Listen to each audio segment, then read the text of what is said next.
क्या नाम है आपका? जी, हमारा नाम इसरार हुसैन है। कहाँ के रहने वाले हैं? चुनाहा करौंदिया देहात।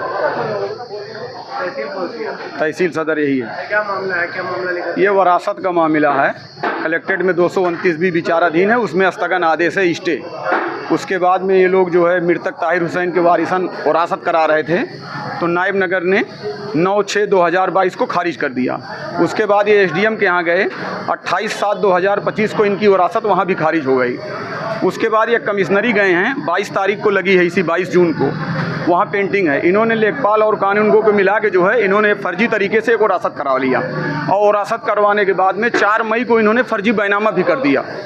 उसी का मामला है। वरासत कैंसिल होनी चाहिए और लेखपाल कानूनगो के खिलाफ कार्रवाई होनी कौन चाहिए। है लेखपाल? एक है सरवेंद्र पटेल है, कोई कानूनगो कौन है? कानूनगो है नगर के।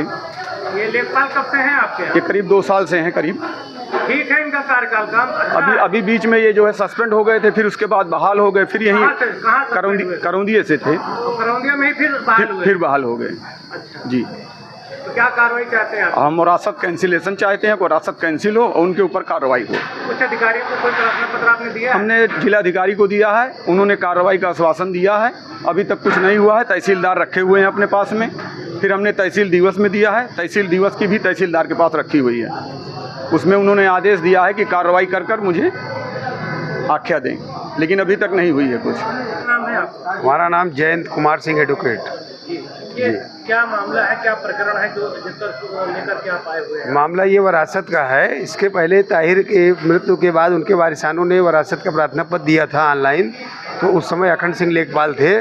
चूँकि एक मुकदमा पहले से चल रहा है अपर उप जिलाधिकारी न्यायालय में वरासत का, इनके पिताजी का ही, उसमें स्थगन है।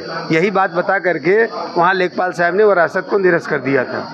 उसके बाद ये गए कोर्ट में, न्यायालय नायब तहसीलदार महोदय नगर के यहाँ, उन्होंने भी वरासत को खारिज कर दिया। उसके खिलाफ इन्होंने अपील किया, अपील में भी खारिज हो गई। तो अभी इसी फरवरी महीने में एक गुमराह लेखपाल कानूनगो को इन्होंने पाका 11 वरासत करा लिया। और ये कौन है लेखपाल कानूनगो? लेखपाल हैं इसमें सरवेंद्र पटेल हैं, कानूनगो हैं रामपाल मिश्रा। और इसके पहले सरवेंद्र पटेल जी अपने इन्हीं कारनामों की वजह से सस्पेंड भी हो चुके हैं और फिर बहाल हो गए और फिर वही हैं सस्पेंड। कहाँ सस्पेंड हुए थे? कहाँ पे सस्पेंड हुए? यही इसी करौदिया क्षेत्र में ही एक बार सस्पेंड हो चुके, सस्पेंड हुए, वहीं पे फिर कार्य वहीं फिर हाँ कार्य कर रहे हैं। तो ये जो है, और इसके लिए मैंने डीएम के यहाँ एप्लीकेशन दिया, तहसील दिवस में भी एप्लीकेशन दिया, लेकिन आज तक कोई कार्रवाई नहीं की गई। न तो कलेक्टर के हुई, न इन लोगों के खिलाफ विधिक कार्रवाई, न तो वरासत निरस्त की गई, न तो तहसील दिवस में कोई कार्रवाई की गई। केवल सब ऐसे फौरी तौर पर चल रहा है मामला। आप क्या चाहते हैं कि इसमें क्या हो? मैं ये चाहता हूँ के खिलाफ कार्रवाई चाहते हैं? हाँ, इसमें 2 काम होना चाहिए। लेखपाल कानूनगो के खिलाफ वैधानिक कार्रवाई की जाए, जो है जो विभाग है वो की जाए, और दूसरी चीज़ जो वरासत गलत तरीके से की गई है, अब वो संज्ञान में आने के बाद उसको निरस्त किया जाए। क्या इन्होंने जो लेखपाल कानून में किया है वरासत, ये जी। नियमानुसार नहीं है क्या? नहीं, बिल्कुल नियमानुसार नहीं। जब नायब तहसीलदार और एसडीएम खारिज कर चुके तो उनको करने कहाँ से अधिकार मिल गया? कौन सा क्षेत्र अधिकार उनको मिल गया जो उन्होंने कर दिया? जब कोर्ट से वरासत खारिज हो गई तो लेखपाल कानून को कैसे वरासत करेंगे?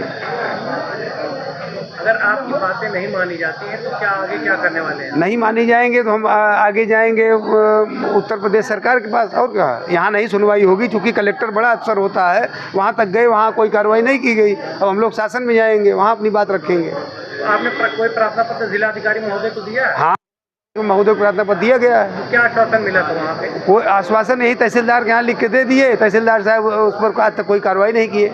फिर तहसील दिवस में भी दिया गया, यहाँ भी कोई कार्रवाई नहीं हुई। एसडीएम साहब थे उत्तम तिवारी जी, उन्होंने तहसीलदार को लिख के दिया, कोई कार्रवाई नहीं हुई आज तक।